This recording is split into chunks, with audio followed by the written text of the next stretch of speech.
You're listening to a special version of the Inside Myanmar podcast, covering the military coup and the ensuing protest movement that has developed.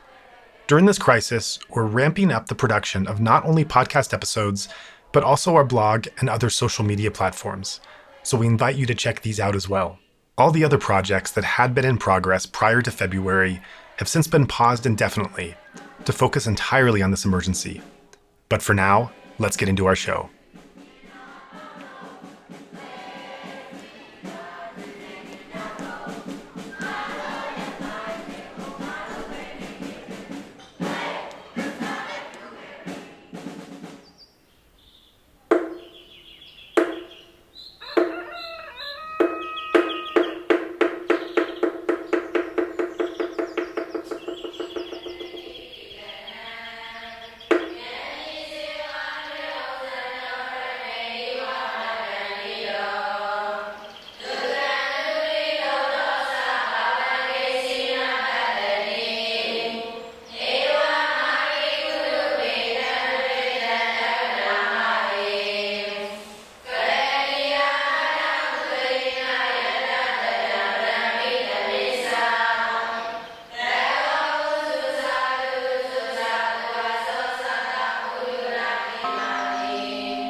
Everything is plundered by Anna Akhmatova.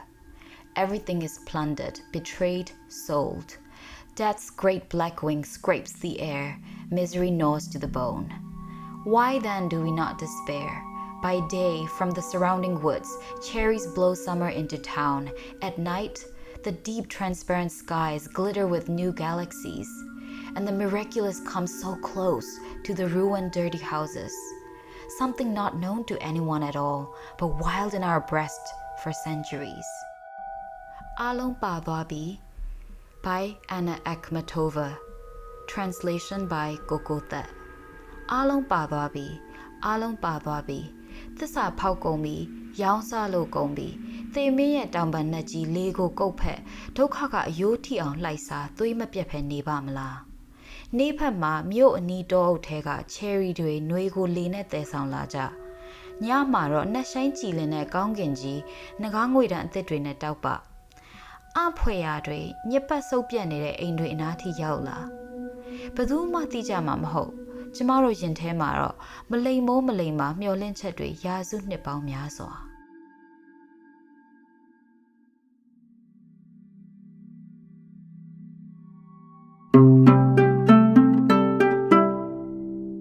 And I'm 23 years old, attending the civil engineering student, and I'm just a 23 years old who wants justice. So as you guys know, what has been happening in Myanmar. So I would like to share my unforgettable experience on going up protest that happened on February 28th. That was just normal because by normal I mean since February 1 and February 1 it was a coup, right? So yeah, since coup everything was like upside down, and yeah. So on February 28th, me and my other engineering students, three of my fellow friends, we're planning to go protest. I got it at like 6 a.m. because we have to arrive the place around at 8 a.m. It was an engineering protest, like a big group of engineers. We go out on protest, and on that day, for your information, before February 28, there was not deceased people in Yangon. Protests are going strong. We're going strong, and we were quite comfortable. Not like comfortable is a like weird word to use, but I mean it was like going out protest since February 1. That was kind of normal to me. So me and my other two friends, we met, and it was quite usual day. We were having breakfast, and then we met. I'm sorry if I sound nervous because that was not a good memory to think about. So we were talking, and it was around 8:30 a.m. We'd start hearing the loud noises. Uh, to be fair, I didn't expect anything like gang, fire, or things like that because it is in the middle of the Yangon, right? I I really didn't. I prepared for that, but I didn't expect that to be happening to me. Uh, police, police, and other military soldiers, they trying to disperse the crowd without. We were not even like starting our protest. We were just grouping and like preparing because our protest gonna start at around 9 a.m. So it was just like 8:30 a.m. I was so shocked, and I couldn't process what was happening to me. My friend held my hand and we started to run. I was like, no, what's happening? I even told him that this can't be real, because I really didn't thought that they're gonna shoot us, but they really shot us, and it was like a lot of there was such a big group, and can you imagine that on 8:30 a.m. early morning everything was peaceful, and then loud noise came, and you start to run. You don't even know what is going to happen next. And plus, unfortunately, I have heart disease, so I can run fast. And I was thinking about what if I got caught? What if I was taken to the cell? My mother would be very sad, and she would not like that situation. That was what I kept thinking when I am running. But it was really chaotic. I really don't want to think about it. I can't describe that feeling. Like you don't know what's going to happen next. Like it's like situation are like upside down, really upside down. We were laughing and we're like, oh, okay, today is gonna be a long day because it's 28 and we're gonna walk protest, walking around the town. So we're talking about that, and then the next minute, that you found yourself running on the streets, like it even feel like that you are being preyed. If you are you like someone is hunting you down. And then yeah, how we got escaped is that we ran away. We kept running, and then we entered to the street, and the apartment they opened their doors because they heard the gun noise and they don't want the students to get arrested. So the people like yeah, the people there opened their doors and they let us into their house. So me and my other two friends, um, we hid in that house, and I remember that I almost cried, but I didn't shed a tear because that was too intense for me, and I really cannot believe that. I even feel like this is a nightmare. This can't be real. I still cannot believe that. And how stupid I was that I even think that, oh, okay, this is just like tear gas, not with real bullets. But on that day, um, 18, 18 deaths reported on that day on 28. And yeah, about me and my friends, we kept hidden in that house, and thanks to those anti, who hit it because there were a lot of other protesters with us, and even the police chased us down to that street, and they kept yelling and say like, come out if you are brave or things like that. And around like more than 100 engineers and doctors were arrested on that day. That was such a shocking memory, and I almost got abducted that day. And yeah, what is funny is that I can't run that much. Uh, yeah, as I said before, I have heart disease, so and I realized that this is a real deal. They are gonna do that. That is the moment I realized that the military or the junta, whatever you call them, they're gonna do everything, and they are not human. That's what I thought at that time. I didn't have any hope in them. In the early days, I was like, oh, the soldiers and the policemen were gonna join us with incident movements or things like that. I thought they were gonna stand with us, like stand with people. But no, they are just the steps of that Honda leadership. They are doing their jobs. So yeah, that was quite horrible to me. And so we hid in that house for like around 2 hours.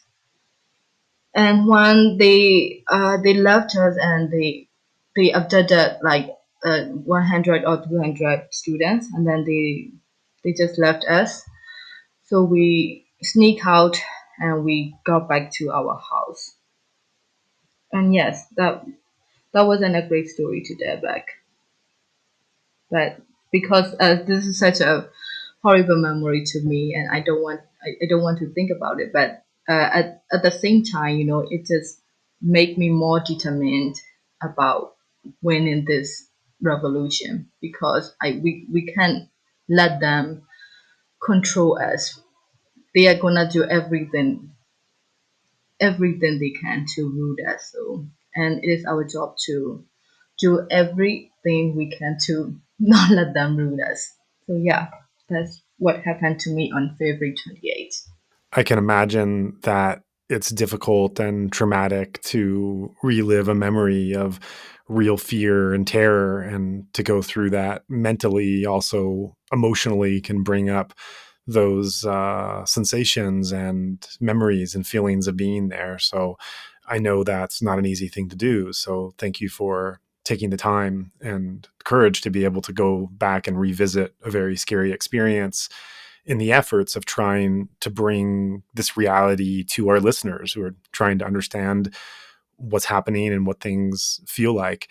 And as I was hearing your story, one of the things that came in my mind was just this generation that you're a part of, that you grew up for the past 10 years or so, or almost 10 years, of a country that was reforming year by year and becoming more normal and conventional like other countries. And so the things that you were describing, the terrors of the military state and the soldiers and the lack of conscience and the ways they conduct themselves, these are things that were very much a reality of Myanmar before 10 years ago and many, many years before that.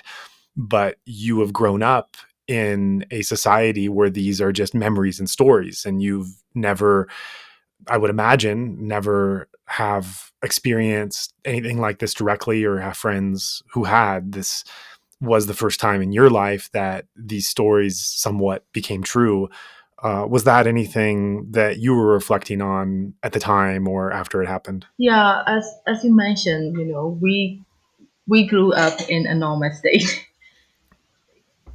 I was thinking it is in the middle of the town, in Yangon in 2021, right? So I've never imagined myself running, like being chased down by police. To be honest, like police are not even my thing. Like I can imagine myself as a criminal. I was treated as a criminal that day. Can you believe that? I can't imagine that. And that yeah, military was doing that to ethnic, like not in Yangon. They have bad history, of course. But they was just history to us, like to me and my friends, like about the 88 things our parents kept talking to us about that 1988 thing, right? But it was just a story. It was just a history to us. And after living in democrats, it was not a real democracy, but it was a part of a democracy, and I couldn't. It was very difficult for me to realize that we are facing with we are really facing with that those military, right? I mean, they are terrorists.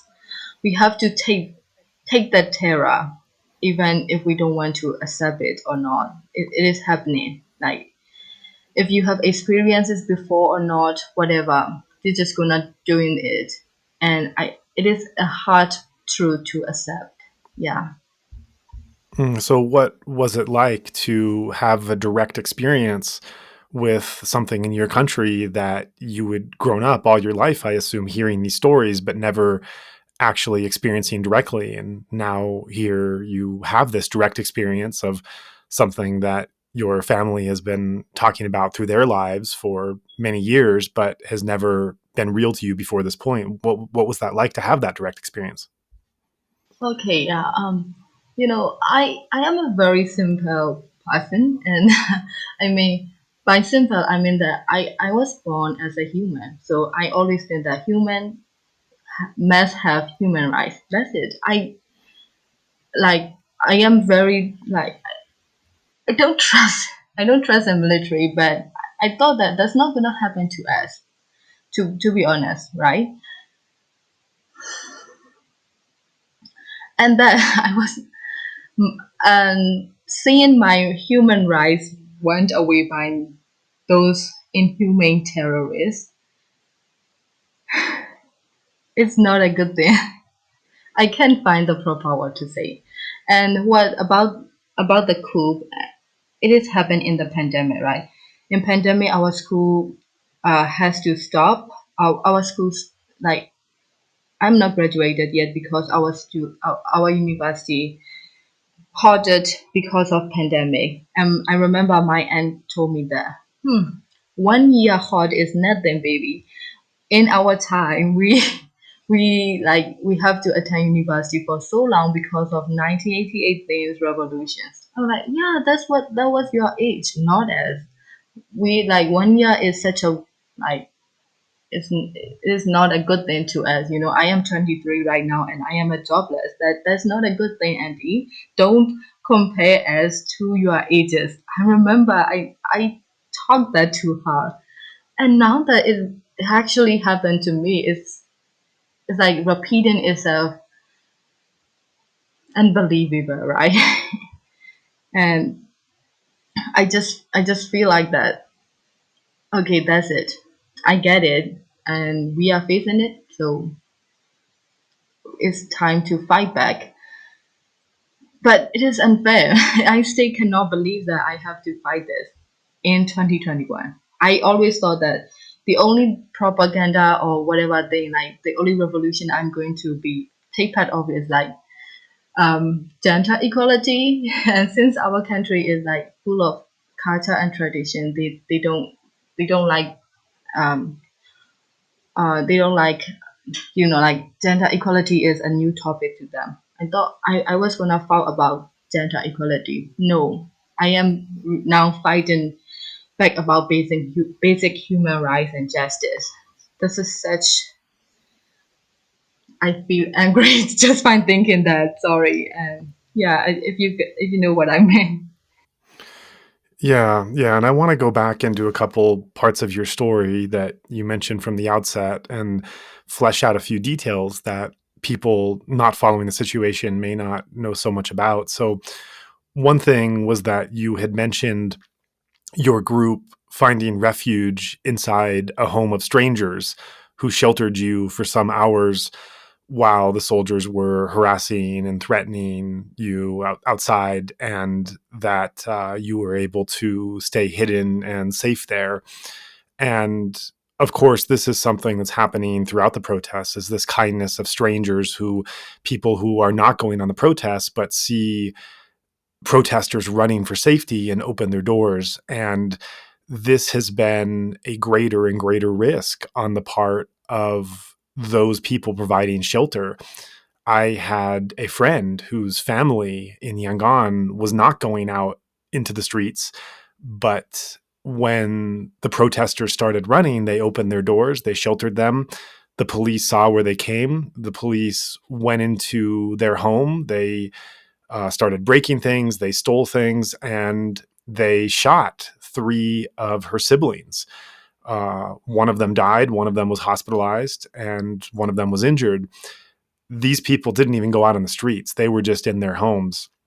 To make matters even worse, they then charged, because they needed to have some kind of false reason of why they terrorized and actually killed innocent people who were not even leaving their homes.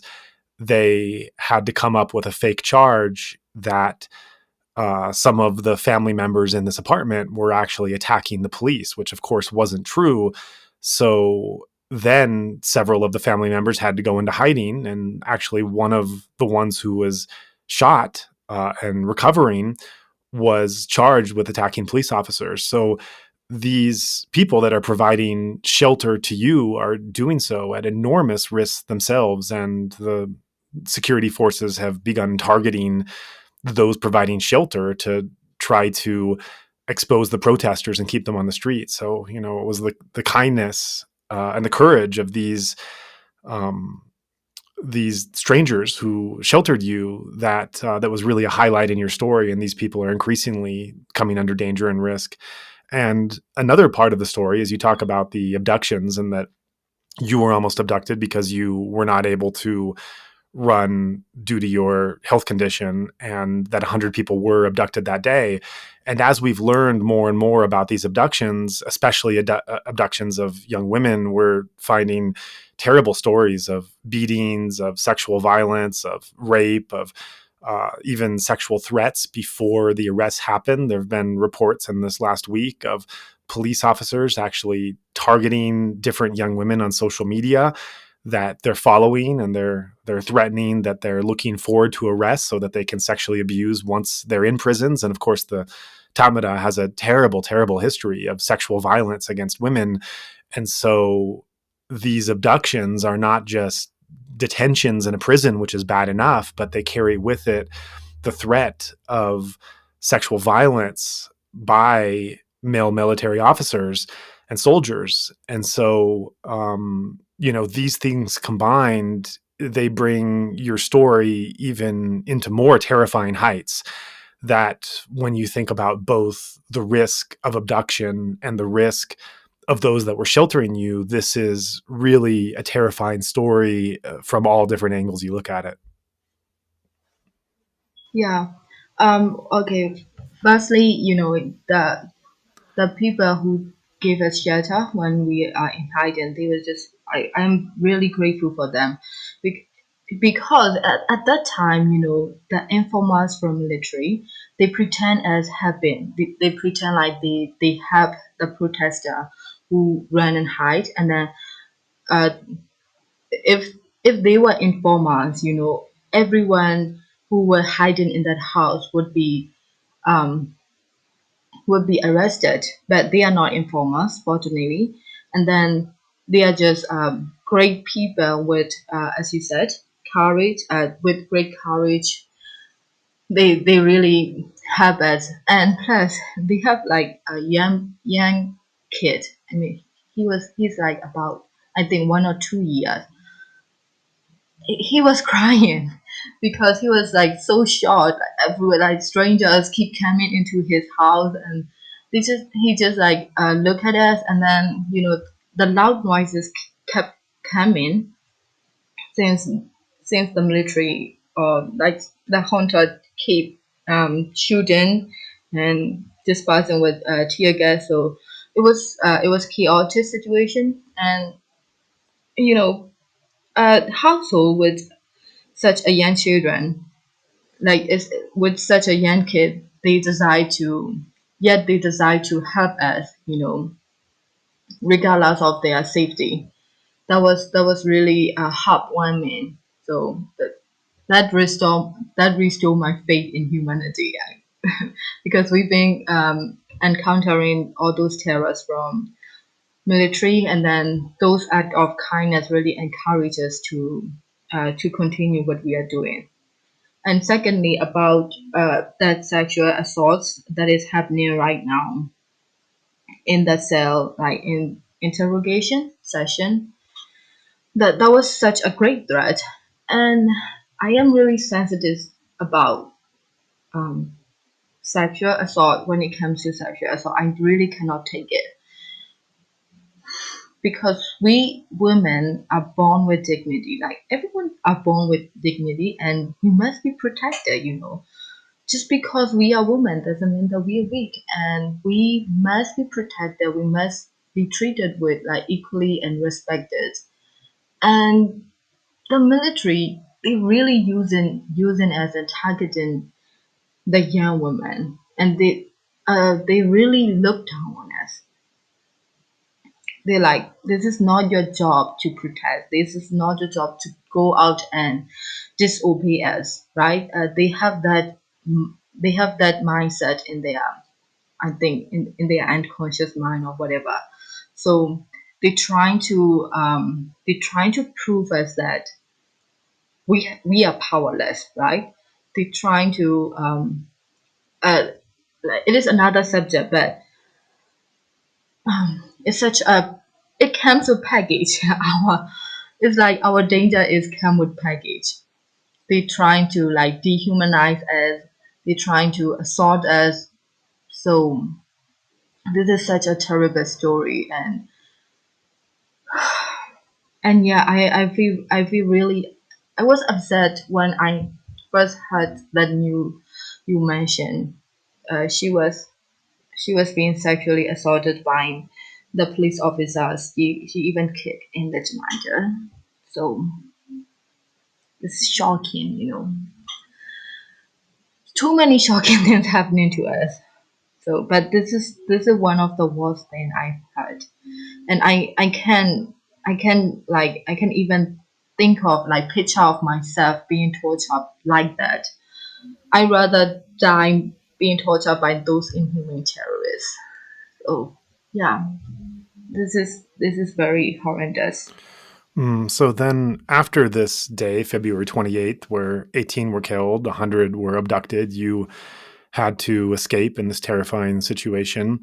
And you mentioned how when you went out, it was just a normal day for you. It was in the morning. These were streets that you were quite familiar with. This is your neighborhood, your town, your community. And you never in a million years would have thought that something like this would have happened. It was a complete shock to have to adjust and accept the reality of this terror state and the dangers and the risks. And I imagine a day like that was something that allowed you to better, understand and accept the reality of how of this terror and of what was happening.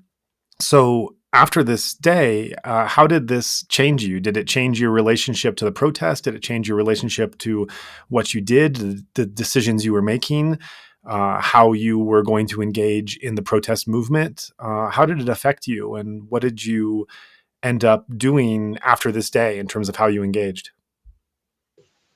Okay, yeah. Let me take you back to our first day of protest, because since the protest day, like since the coup happened, we were like walking on our, like we were finding out, we were figuring out what we could do about the coup and about to get back our democracy and justice. So protest was the like effective way, because it represents our voice, right? It just encourage everyone that they cannot win. We are all we got. So like protest has such a strong movement to us. So I've been participating in the protest since I think February 3 or 4, because everyone nobody went out to protest, because everyone has to take time to figure out what was happening. Like, what is even the coup now? Like, what is this? right? So I think protests they got started around 3 or 4. So since then, I've been actively participating and going outside, marching or things like that. Everything I could do about the protest. I even donated, like by donating food or things like that. On February 28, that happened, and I just realized that okay, I cannot run and I cannot be abducted, obviously. And if I am outside, it is like it has more chance to get abducted. And I'm not being egocentric. I'm just like calculating what I can actually do, what my capability would be more effective. So I decided to just stay at home, and then by staying at home, I just like find connections to the protest group, and I like if I can support the financial, if I can give them financial support or things like that, and then have the like awareness of like what is really happening with us. And what shocked me is that on that day we cannot use our phone. I mean, like the internet, we can access the internet on the streets because Wi-Fi is the only internet access we can get. So mobile data were not available. So we didn't know what was happening, right? What was happening. And then when I just got back home and then I access to my internet, and I saw the news of deceased people, and that was more shocking than running and hiding. So, uh, so it just like it encourages me to bring out every best thing in me. Not just about protesting. I need to update my strategy. So, realizing that they are now killing, not just threatening us, they are actually killing us. That was what encouraged me to bring every best thing in me. Like, don't just sit at home. Like, don't just go out. What you can do, and just keep asking what you can do, what you can do. Like I really want to be helpful to end this coup. So I think, and then like I discuss with my friends, and then we figure out what we really can do, like not just about protesting. I like supporting or things like that. Yeah, donation supporting, and then joining with campaigns and projects. So yeah, I am good. I decided that I'm gonna use every power I have to end that. Yes.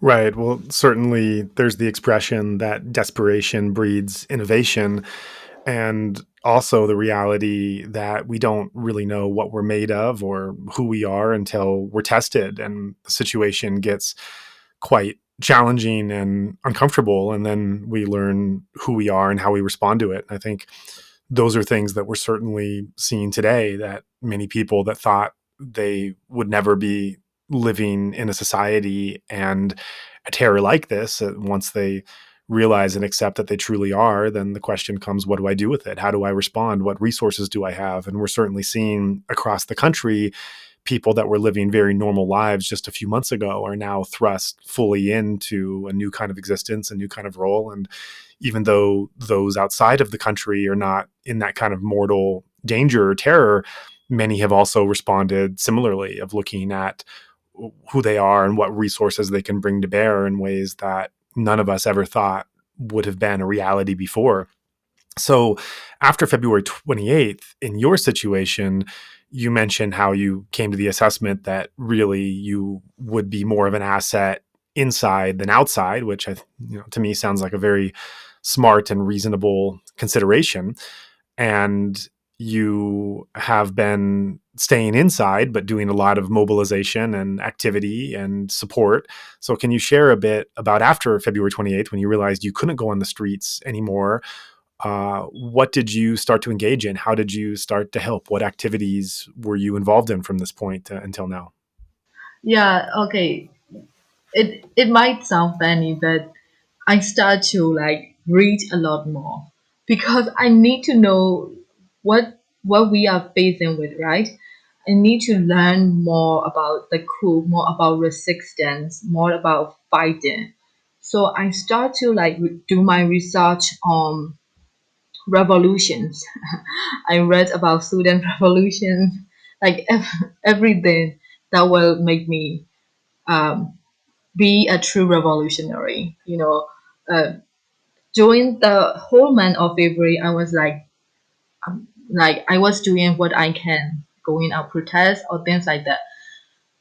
That was emotional roller coaster. But after February 28, I just accept it, accept myself that I just label myself that okay, I am a revolutionary. You go girl, you must do things. So first, the first step of being a revolutionary is that you must get educated about that, right?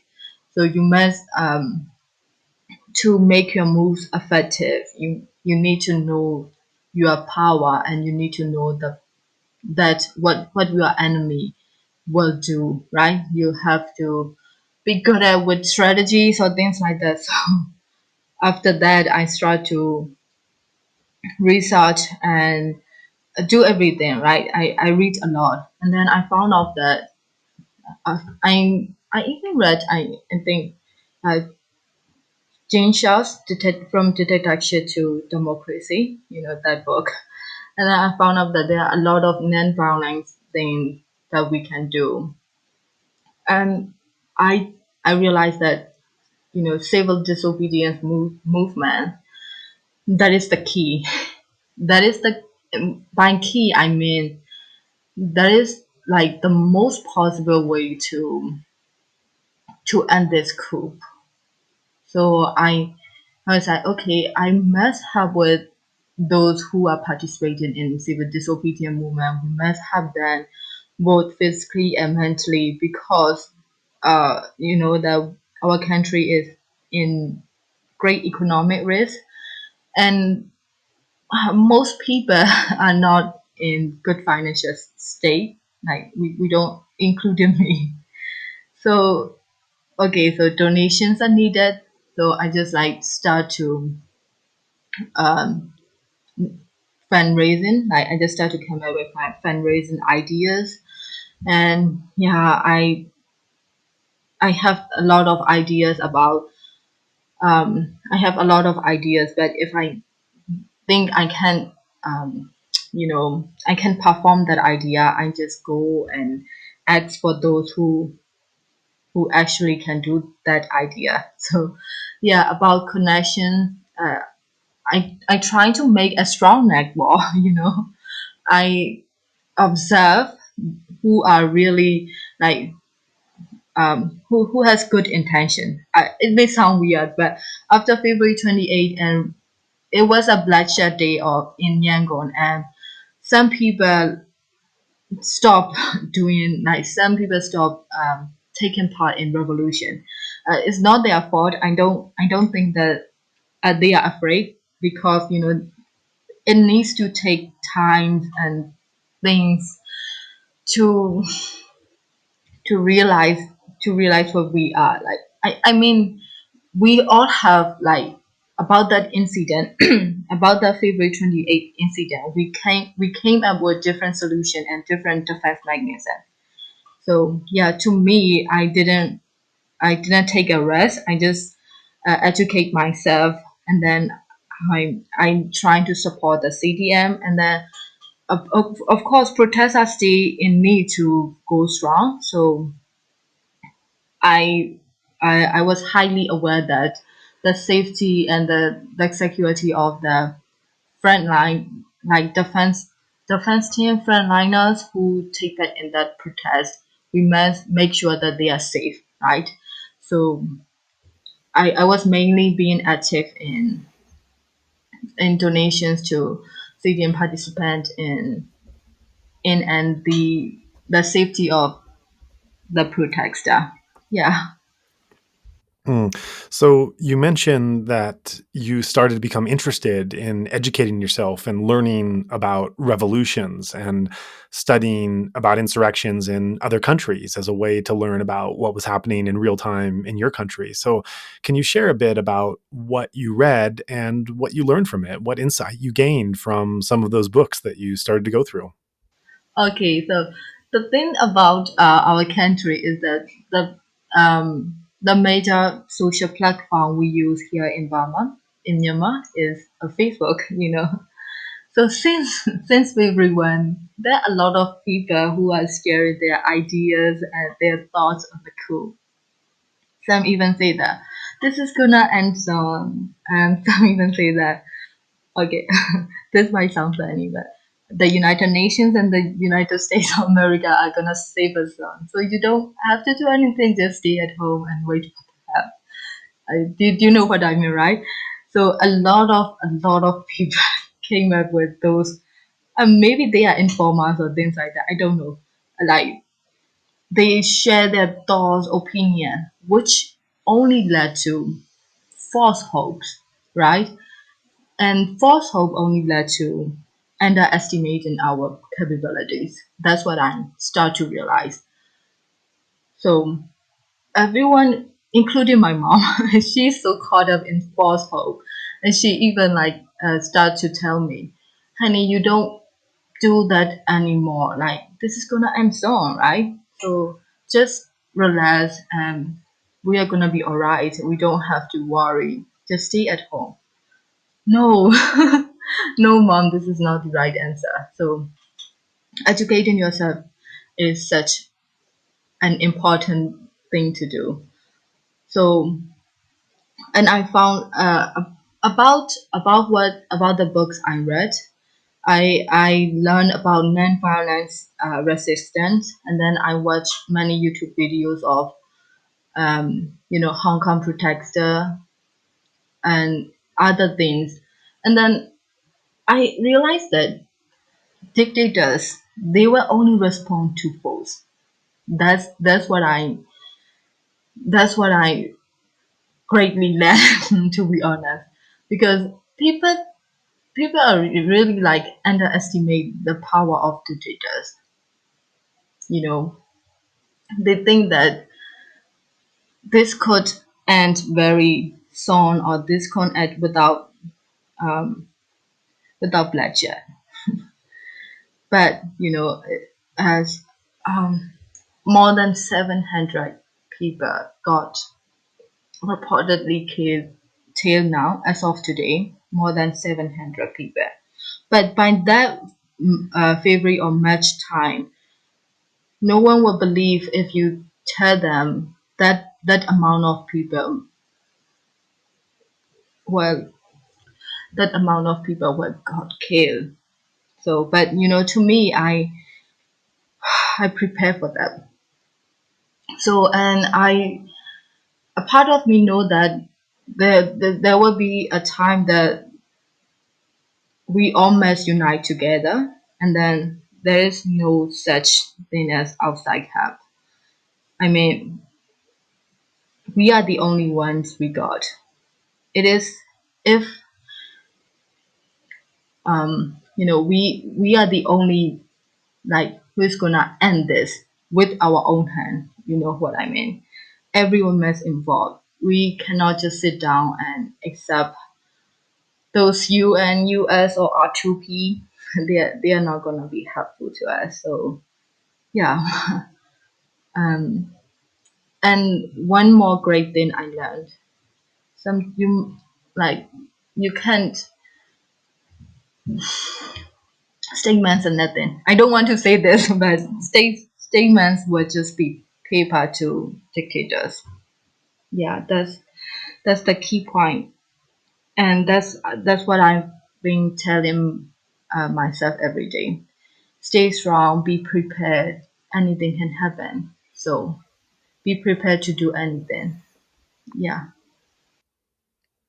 Right. And I think that comment about statements not really being helpful at this time is a very accurate one. I think that's true not only regards to institutions and countries and diplomats, but also in terms of those of us outside who are caring about what's happening. Is it's very easy for many of us outside to say that we're worried or concerned, but okay, great, be worried, be concerned. Then what? Then how is that going to translate into some kind of helpful action?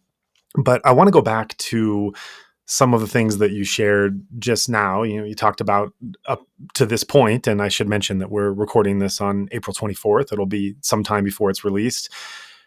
At the time we're recording, there's over 700 deaths. At the time that it's released, we don't know how high that number will go. And these are 700 lives that were just like anyone anywhere else around the world that had their hopes, their dreams, their problems, their struggles, their challenges, their own journey that they were on, that in 700 cases were cut short for absolutely no reason, for something that was completely unforeseeable and unexpected before February 1st. And these lives, the backbone and the energy of the younger generation of Myanmar, which was propelling it into the future, are just being crushed and eaten away from something that had been so promising these last 10 years. And as you mentioned, this is a sign of a brutal dictatorship that does not respond to statements and that only responds to force. And in your studies of dictators and revolutions elsewhere, this is a consistency and a commonality that you find among coups and dictators elsewhere, that this is a mentality that is not tied to culture or time or space, but is a function of being a dictator and proceeding with an illegal coup. Yet on the other hand, I should mention, on one hand, we have this kind of violence, this force, this might is right. And on the other hand, you had referenced your interest in seeing how resistance could be nonviolent, how many forms of nonviolent resistance there really was, and how this could be applied through CDM and through other kinds of methods to be effective and to shut down and to show protest, to not rely on outsiders to come and save you and to just sit back and wait for that to happen, but to actually be active and independent yourself. And so, where are you now on this question of violence, nonviolence? That this is something that I know everyone every day there is thinking through and trying to understand and get a grips on. But on one hand, you have these dictators, both historically and from what you've researched, as well as the particular dictator in your case, in your country, where they do hold on by force and violence of any means. And on the other hand, you, as humans everywhere, humans, for the most part, have an aversion to wanting to commit violence or see or condone violence, even to those that we don't like. It's in our DNA and in our nature to not want to cause harm. And you referenced just now your own commitment to wanting to look for nonviolent ways. So when you look at that balance of the nonviolent struggle versus the open violence being condoned on the part of the military, where do you stand on trying to understand how to go forward? Okay. You mentioned about that 700 that casualty, and I want to add that what makes me so mad about this coup is that 700 lives. We are not born with two lives, and people like around me keep saying that post revolution we are gonna have a bright future after the victory of this revolution. Everyone would like respect us for this revolution. Okay, it is a bright side, but that will never cope. That will never bring back those lives. Everyone, this is so unfair, and this is really, really upset me. And that's why we just keep calling for acts because the clock is ticking and we are losing lives. About the economic, you can try to get better at your economy. Like everything can be trying again, but life we don't have backup plans, and Bullets don't only take the dead. It only leave it. Ah, I'm sorry. I'm upset. Yeah, and can you can you imagine about the rest of their families? How would they feel? Even like this victory will not make them completely happy. They will remember their sons, their fathers, their partners. It's as you will never hear them. Victory or not, it will never heal. It will never take back those lives. So please act fast. That's what I've been thinking. And another thing that is really upsetting is that we really cared about international communities. Since the first day of the coup, those most people say that don't go out protest because it is in the middle of pandemic. If you go out protest, it will it will do something about like people would say like you will only create bad image because of the COVID, right? So you are not following the health protocols. So we listen to them. We listen to the like we trying so hard not to be a bad image to international communities. But what do we get instead? Nothing. I mean, it is not like it's no offense or something like that. Don't get me wrong. I'm not throwing shades on here, but I'm just like facing the reality. So yeah, and that was where we got wrong. I think personally, I think that since the first day we trying so hard to be peaceful. We trying to be a peaceful protester.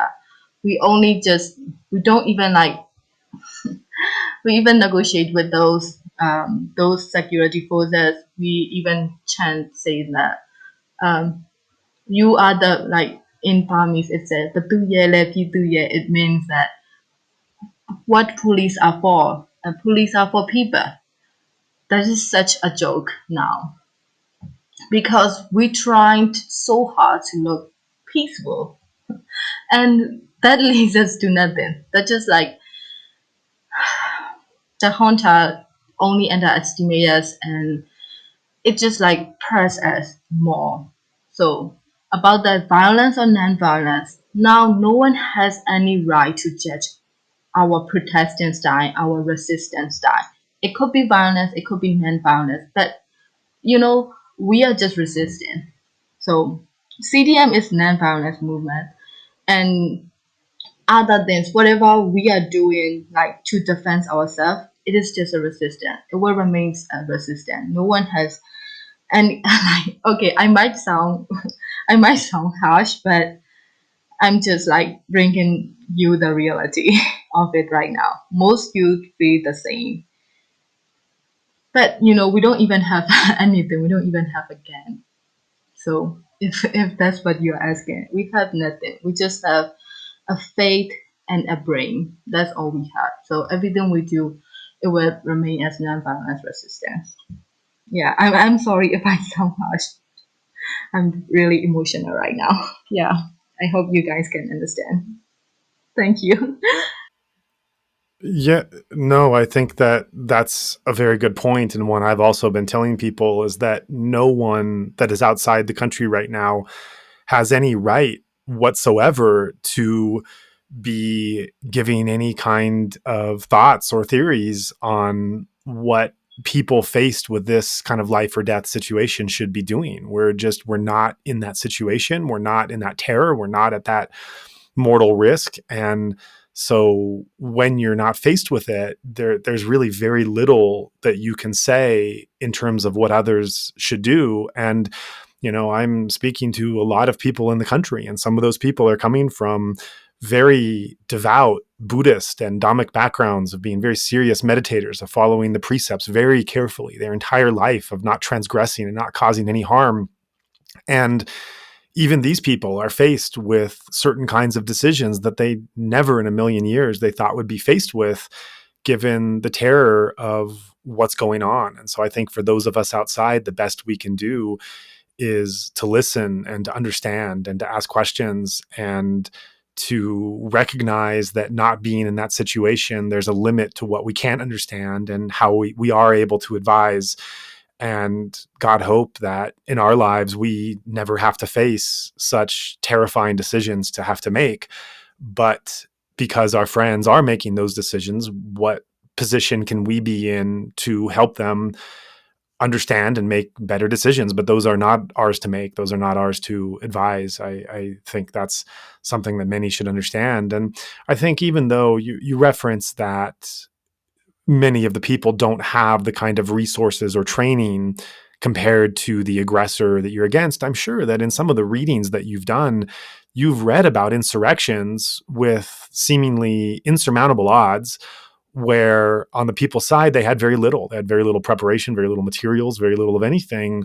But the people do have one thing, and that's the numbers. And if desperation truly does breed innovation, then there are ways to use things in one's community and local resources that are not readily apparent, and that can tip the scales and can make a difference. And those aren't, I'm not speaking theoretically, I'm speaking historically. I'm speaking about, Afghanistan or Vietnam or any number of other places where a much fiercer and more experienced aggressor has not been successful because the people on their land have been able to resist in ways that ultimately thwarted the ability of the aggressor's plans. And I think that's what's happening now. And I think that in order to do this successfully, so much comes from a couple of points you've mentioned. One, actually, these points are connected,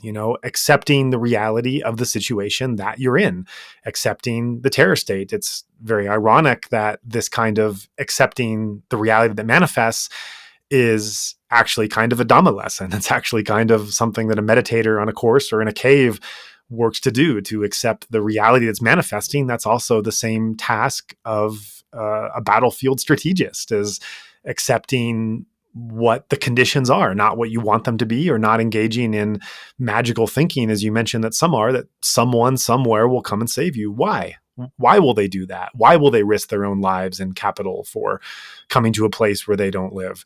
And so I think, as terrible as it is, and as frustrating and awful as it must be, the more that one can accept the real conditions that are there and the real possibilities of who will help and how they won't, the more that can ground the mind in not engaging in revulsion or aversion or shock or horror. Okay, there's a time for that. And definitely when you're having to run away from police on February 28th, that's definitely the time to be engaging in that kind of shock and surprise and horror. But then there also comes a time to realize, okay, this is how things are. And being shocked and appalled and terrified only takes me so far. There has to be some kind of transition where you start to see, yes, this is the reality I'm living in. What do I do? How do I deal with it? What are my options? How can I respond? And it seems like that's the phase that you and many in your generation and others are now in, is having a deeper acceptance and understanding of that reality and trying to see what resources do you have in being able to respond to it. Yeah. Well, first of all, thank you for like rearranging my words because I'm not very good at English. So, but you like kind of rearranging my statements. Thank you so much. That's very helpful. And yeah, we only have intelligence because it is very hard to realize, like to accept it. First, I accept the terror is happening to us, and then the other thing I find it hard to accept is that anything can happen to me, like at any time, because that's how those terrorists become so far. Now I'm talking to you, but if a soldier, like one or two soldier, like come raided in our streets, they can just easily break through my house and then they can take my laptop or they can just take me to say like those things can happen because before like I'm talking to you, I just read the news that they are abducting. I just like it is it is such a regular thing to me now, like to us now, to the whole country. So what resources do we have? Nothing. because no one is prepared for that, right?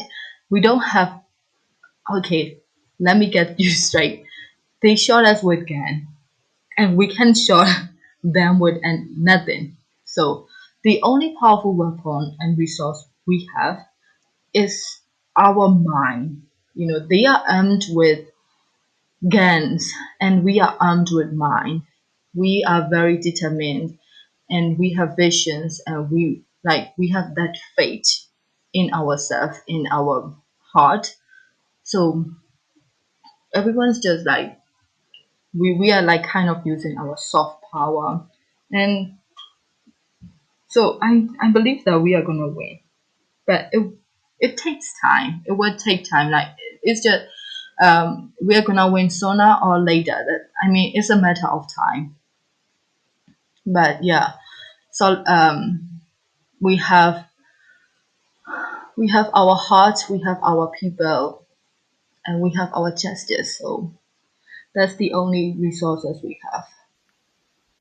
Yeah, so I also want to ask about another initiative that you're involved with. You've mentioned some of the things that you're engaged with, and you're also trying to assist with those that don't have Wi-Fi. And of course, communication is really an issue right now, both communication within the country and outside the country as well.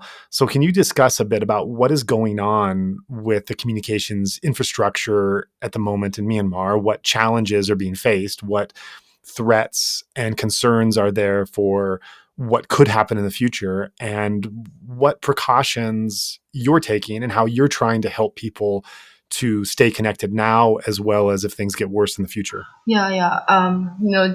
During this dire time, it is really important to for us to stay connected, because, as I said, we are all we got. So we must make sure that we are connected. So to us, internet is the only communication. Like, not the only communication, but it was like majority of communication style we had, right? So without the internet, that was really frustrating. I was like, okay, if I don't have internet, what are we going to do? How we connect with my friends? And it lack of information. I mean, the gender, the hunter or gender, whatever you call it, is, they are in favor if there is no internet. Like, you can upload the evidence fine, right? So I never prepared for disconnect with internet in my life. So, but on the first day of coup, they just cut off everything, both internet and both, even I think cell phone line. So I thought, okay, there would come a time that we must figure out what we can do. So, okay, in my like reading about the revolutions, it happened before the time of internet, so we can work that out.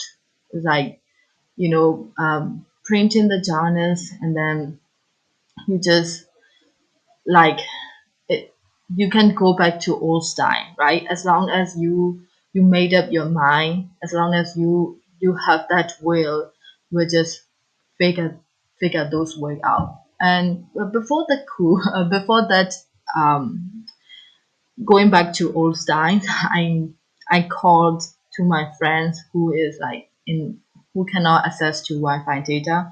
My friends and my relatives, I told them about the news. What should we do? Like, everyone is waiting for, I think, sign. If how do you call it? Like, everything is connected. It's just like you need to know that something is happening somewhere, if you know what I mean. Like, I am in Yangon, but I want to go out to protest, but I don't know what is happening in the next township. If I know that if something is happening in the township, I can go out and join them. So everyone is waiting to join in. That's my point. So to join in, you need to know the information. So yeah, I like me and my other friends are trying to not trying to like we are now working on that like spreading the information in every way we can. But for sake of our security, I don't want to tell it about detail. But yeah, not just me and my friend, like every youth is struggling with that. Not struggling, they are just like we all are working on that because we know the importance of solidarity and yeah, things like that. Yeah, sure. And we definitely don't want to expose anything that you're doing in terms of the communications or strategies. I think it's enough just to know that you are thinking about it and it is something that you're engaged with, and both in terms of what's happening now and what could happen in the future, and just looking at how to keep that safe and secure. So, on another topic of safety and security and some of the work you're doing, I know that you're also engaged with helping and supporting those civil servants that are not going to the office as a part of civil disobedience movement or CDM. I think you're quite connected, not just with giving donation, and giving donation is very important, we should mention. And we do have a way to receive donations through our platforms. You can, for those listeners, you can give and specify that you want your specific donation to go to if you want after listening to this. And those donations are the lifeline. However, there's so much more involved after just that financial transaction that is able to keep them away from the office. It's also a personal engagement with knowing the difficulties and the stories and the dangers and everything else that these people are under. And that's something that you're intrinsically involved with you are connected to many people that are in the CDM movement with their stories and their struggles and their safety. And so I wonder if you could share a bit about some of those people, what they're going through, how you're supporting them, what kind of challenges they're under, so that listeners can have a bit stronger understanding of what the human struggle and the human side of this is. Yeah, thank you for this question. I okay as like in the earlier part, I mentioned that civil disobedience movement is like obviously played the key role in fighting those dictators because the main purpose of dictator is ruling us, and if no one is obeying them, they can rule us. So if there is no government stuff, right? So that I mean, it is very important that um, that's the government staffs, not just the government, like private staff workers, like their their civil disobedience movement would we must make sure that CDM must go strong. That's my point. So yeah, but it is very like challenging for them to resist that movement. I mean, to take part in that movement because the military is targeting them, including the doctors. That is really like terrifying.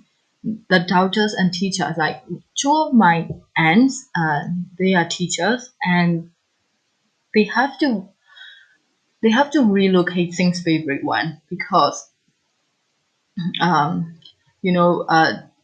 if you know about the process of the election, teachers play take part in the election process. Like if you know that, so yeah, so she and my other aunt, both are like on the rand because um, for the military, the the people who are involved in CDM is such a great threat to them. They want to rule us. They want to show the international community that they can rule us over. The state is stable. Everyone is like get back to their work.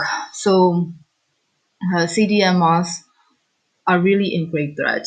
Their safety is like even like in life threatening situation for them.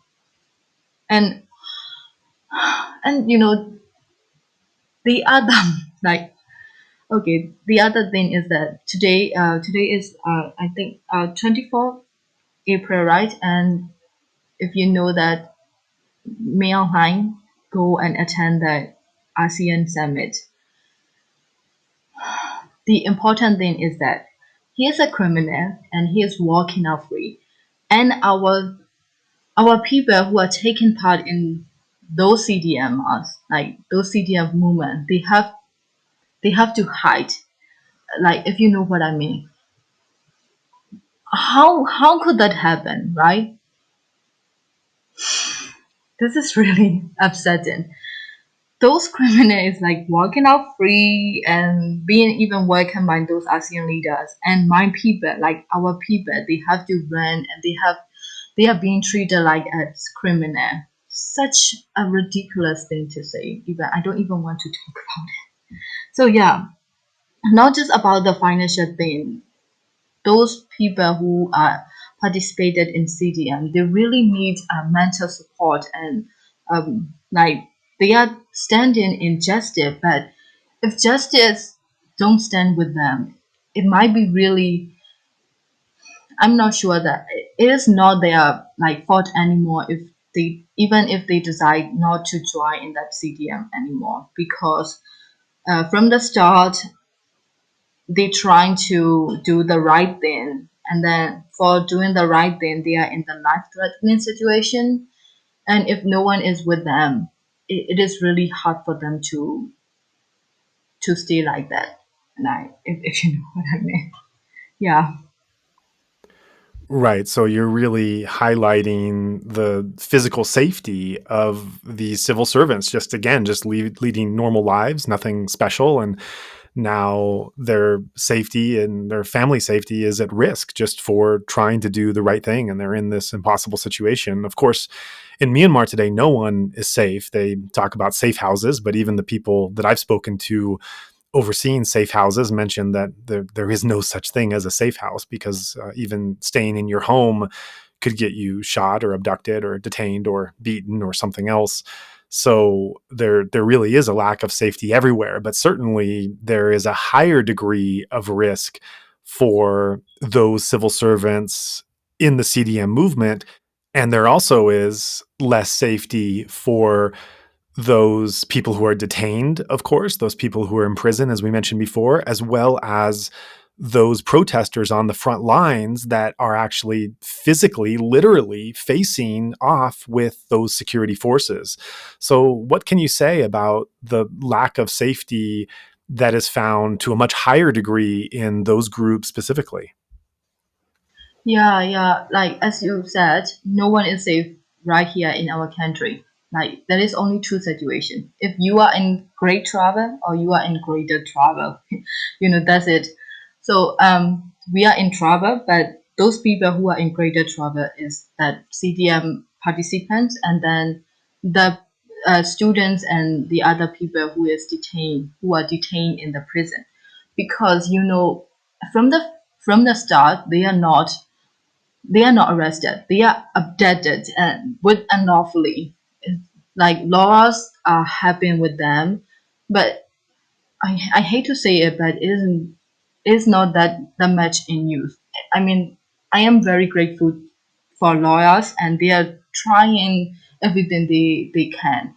But the terrorists, they just abduct those people. Like if you are walking down the street and they don't like you, they will just take you there and they will beat you up and then they will put you in the prison. It's like it's really shocking and we heard that even like sexual assault happening in the cells. And if you are the participant of protester or if they find any evidence that you took part in the protest or any like me donation process, like those things, whatever you did against them, they will torture you to death. And in their threat, they even say that we can just kill you and we'll make it unknown. Because of course, in the prison you cannot cover any news. You cannot know the truth, right? So this is really concerning, like very highest degree, and I really hope that international communities or whatever they can, whoever in charge or whoever in power of, like, to pressure that Myanmar to release all the detainees, because some of them are even like 15 or 16. I heard that. I'm really like, this is really unpleasant to hear that, and their safety is at really highest risk. And it's like, parents, especially parents, they are really worried about their children health. If you got abducted, you lost all the power. It's like being in the prison is like you just existing, you can't do anything. That's really stressing. And the post trauma, like traumatic condition, it will hand you down your whole life, the torture. Because like from the beginning of this podcast, we just highlighted that we are the generation who never prepared for those kind of terror, right? No one is prepared for that. Even if we only have 1 month to prepare our mind, right? So if we got abducted, if we got arrested, and if we got like tortured by those inhumane terrorists, that is really shocking, and nothing is granted in there. you know they could easily kill us. And so, yeah, please take pay attention to those who are detained unlawfully. They need to release immediately. Their life matter. Like, yeah, just please make sure that I call out. Is that call out is the right word or not? I mean, I want everyone to pay attention to those who are detained, because prison is not safe. They are inhumane. They will just torture us to death. So, yeah, please. Right. Those are good and really terrifying points. And even the language sometimes to me is problematic because it doesn't accurately reflect what people are going through. We call it prison, we call it police, we call it detaining, but this all implies some kind of legal order and procedure. And of course, there's none of that now. There's no sense of following any kind of judicial protocol or anything else. And, it's not just those 700 dead up to this point. It's also all the family members who have suffered from losing someone. It's the people who've been harmed mentally or physically. It's the people that are in prison that we don't know what is happening to them, how many will survive, and those that survive, what they'll carry with them for the rest of their life, and what their families and loved ones will carry because they went through. So the human toll of this senselessness is just continues to being, having us trying to understand some sense of the toll that this is taking just in general. I'm aware that you only have a few more minutes of connectivity. Of course, every day the internet is shut off promptly at 1 a.m, and we're coming up on 1 a.m. now. So we're running up against the very end of our time with you, with your internet being shut off. But I really thank you for being able to stay up late to connect with us and share. And I know even just the fact of sharing, it brings its own kind of trauma and difficulty in doing so. And I hope that it will be really of great value to listeners there and being able to have a more detailed and in-depth understanding of how things are there. So, you have all of our support and our thoughts and good wishes, and we'll stay in touch. And we just wish your work to be successful and you personally to be safe as can be in these circumstances, physically as well as mentally. And our best wishes with you. And thanks so much for taking the time to come on and share with us. Thank you so much for having me. Yeah, I'm really glad that to speak out my voice. And thank you. Thank you for your support. This means a lot to us.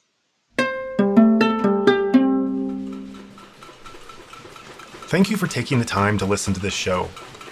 I understand that this is an enormously difficult time for many people these days, myself included. and just the mere fact of staying informed is helping to keep a focus on this pertinent issue. And the only way that we can do our job of continuing to provide this content at this very critical time is through the support of generous donors, listeners like yourselves. So if you found this episode of value and would like to see more shows like this on the current crisis, please consider making a donation to support our efforts. Either monthly pledges or one-time donations are fully appreciated, and all funds go immediately into the production of more episodes like this one. Thank you deeply in advance, and best wishes at this time. If you would like to join in our mission to support those in Myanmar who are resisting the military coup, we welcome your contribution in any form, currency, or transfer method. Every cent goes immediately and directly to funding those local communities who need it most. Donations go to support such causes as the Civil Disobedience Movement, CDM, families of deceased victims, and the purchasing of protective equipment and medical supplies. Or if you prefer, you can earmark your donation to go directly to the guest you just heard on today's show. In order to facilitate this donation work, we have registered a new nonprofit called Better Burma for this express purpose. Any donation you give on our Insight Myanmar website is now directed to this fund. Alternatively, you can visit our new Better Burma website, which is betterburma.org, and donate directly there. In either case, your donation goes to the same cause, and both websites accept credit cards.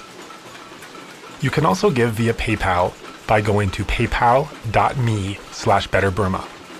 Additionally, we can take donations through Patreon, Venmo, GoFundMe, and Cash App. Simply search Better Burma on each platform and you'll find our account. You can also visit either website for specific links to those respective accounts or email us at info@betterburma.org. In all cases, that's Better Burma, one word, spelled BETTERBURMA. If you would like to give in another way, please contact us. Thank you so much for your kind consideration.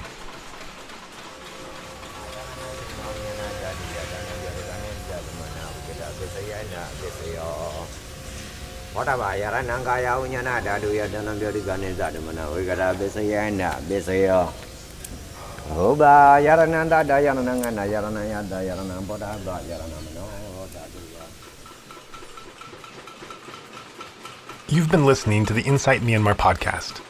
We'd appreciate it very much if you could rate, review, and/or share this podcast. Every little bit of feedback helps. You can also subscribe to the Insight Myanmar podcast on Apple Podcasts, Spotify, Stitcher, or wherever else you get your podcasts to make sure you don't miss any of our upcoming episodes. If you can't find our feed on your podcast player, please just let us know and we'll ensure it can be offered there in the future. Also, make sure to check out our website for a list of our complete episodes, including additional text, videos, and other information available at insightmyanmar.org.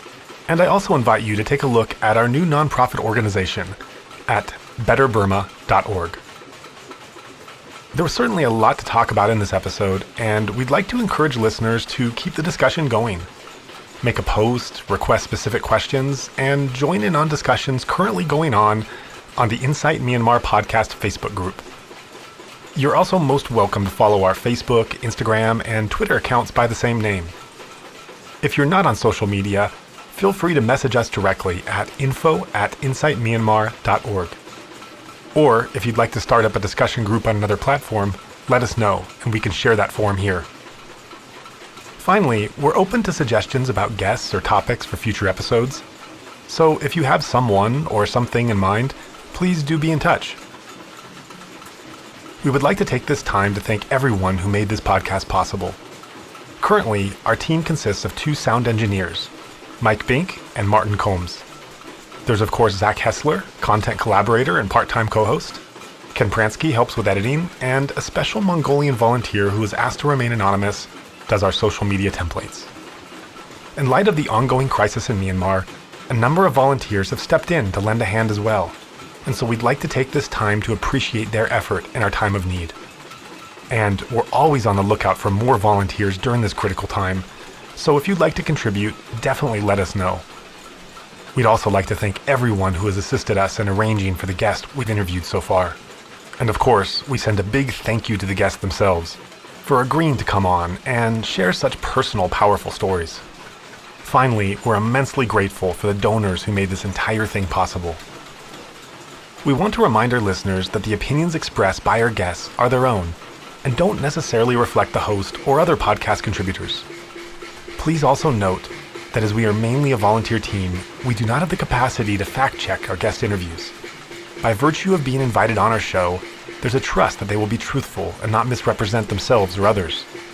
If you have any concerns about the statements made on this or other shows, please contact us. This recording is the exclusive right of Insight Myanmar Podcast and may not be used without the expressed written permission of the podcast owner, which includes video, audio, written transcripts, or excerpts of any episodes. Also not meant to be used for commercial purposes. On the other hand, we're very open to collaboration. So if you have a particular idea in mind for sharing any of our podcasts or podcast-related information, please feel free to contact us with your proposal. If you would like to support our mission, we welcome your contribution. During this time of crisis, all donations now go towards supporting the protest movement in Myanmar through our new nonprofit, Better Burma. You may give by searching Better Burma on PayPal, Venmo, Cash App, GoFundMe, and Patreon, as well as via credit card at betterburma.org/donation. You can also give right on our Insight Myanmar website, as all donations given there are directed towards the same fund.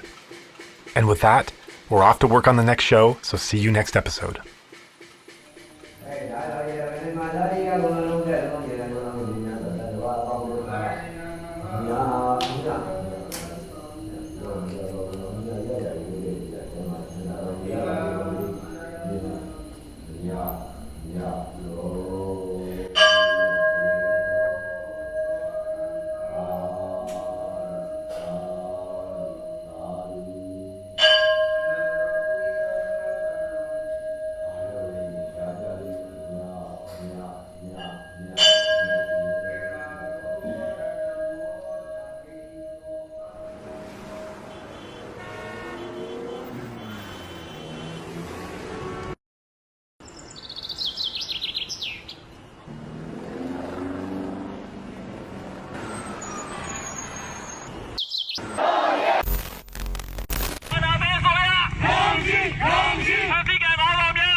Democracy, Nakita Nupin at the Massiman at Tisonebi, Marola Tama, May, Duange, the Piola Tutua, Pima Mima to the Miguel, go fuck your pula, Pima go Mima to an attack on Yanga Salma, the Nene Miao, they go Jaula, Anna Shini, I don't damn it, take Kalma, voice it loudest, worldwide the Yoma. Shaping a minute, Samino, Piami, Shaping a Pido, I don't need a hit, Shane won't tell me, man, Mango Quilo, Lindsay, though, I don't join women, Pido go to the make on it, go to the fighting head. Anna she's just so yeah, Democracy, Piana, Yashi, Pido, Anna, Pido, Piampe, Maro, Twang, Maro, Twang, Maro, hit Twang.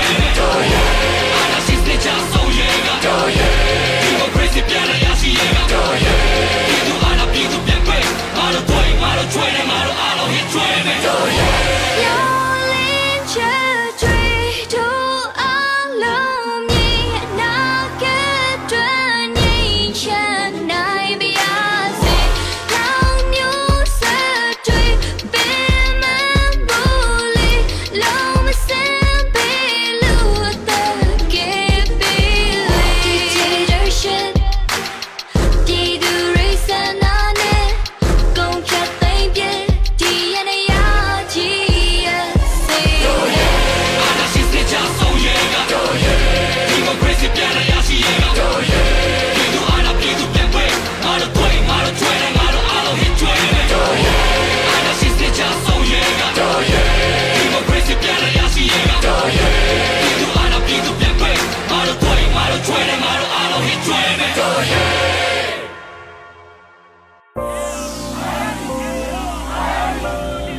ပါတော့လေ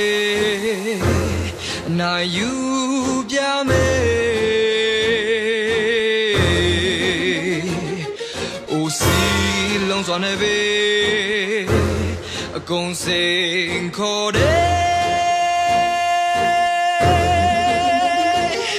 Oh yeah yeah need it though dine ngaro we shwin the mother no